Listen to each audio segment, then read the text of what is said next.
ถ่ายที่มาฟังเลยก็กินงูมึงมามึงจะกินกูเหรอแต่กูจะกินมึงโฟกัสออกโฟกัสออกป้าพ่อให้พี่โก้เลย โฟกัสถอยดีพี่อย่ารู้เปล่าว่ากูคือใครงูอย่างนี้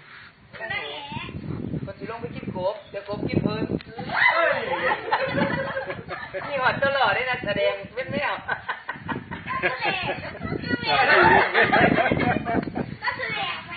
พูดเนาะ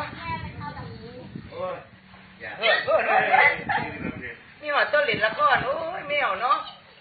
ผู้ชายชอบวิดีโอกับมี่เนาะนั่นของจริงนะไปดมปลาเขาบอกห้ามึงเร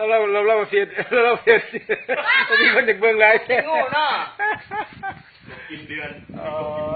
ก็อย่าไปบอกเขาเลย